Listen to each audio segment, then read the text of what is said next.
street that takes you down a place of silliness and laughter. The kind that comes from random dancing in the living room to funny songs or loud belching from children at the dinner table. You may choose to go down a road that leads to a place of gratitude. The kind of thankfulness that comes from recognizing that people need people and that you two have each other and your extended family for the rest of your lives. Timothy and Kristina, I pray that the streets that you choose to go down lead you to a place of love. A love that is stronger than the love you have for yourself. But, oh, the places you will go. In the poem, Dr. Seuss also mentions some streets that you would choose not to go down, but many of those streets you will go down anyway. Streets that take you to places filled with unhealthy pride and anger.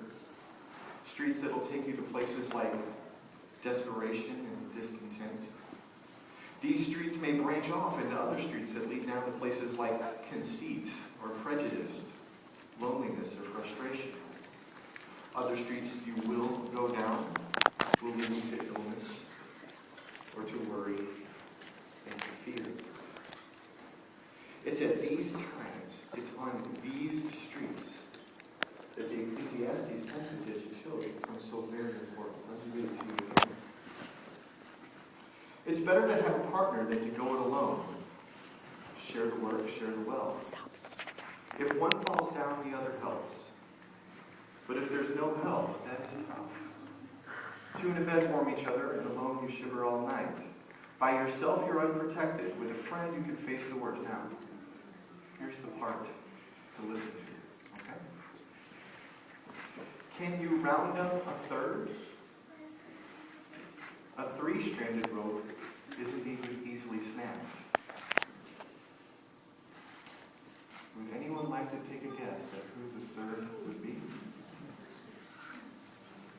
In youth, in Sunday school class, all the places that you and I have gone together, the answer to a question when you didn't know it right offhand was always Jesus. And it's my suggestion that the third was always Jesus.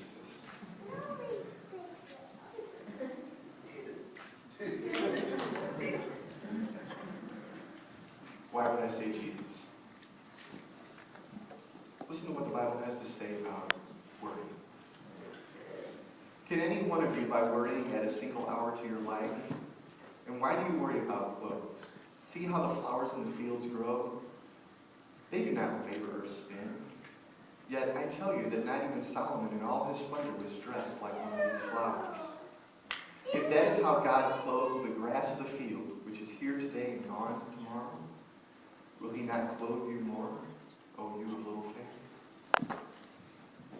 Look at what the Bible says about fear. There is no fear in love, but perfect love drives out fear, because fear has to do with punishment. The one who fears is not made perfect in love. We love because he loved first. Concerning illness, Matthew, he says, news about him spread all over Syria, and the people brought to him all who were ill with various diseases, those suffering in severe pain, the demon-possessed, those having seizures, the paralyzed, and he healed them. Here's what the Bible says about loneliness. God sets the lonely in families. I could go on. I could probably read all day on words like pride and anger, desperation, discontent.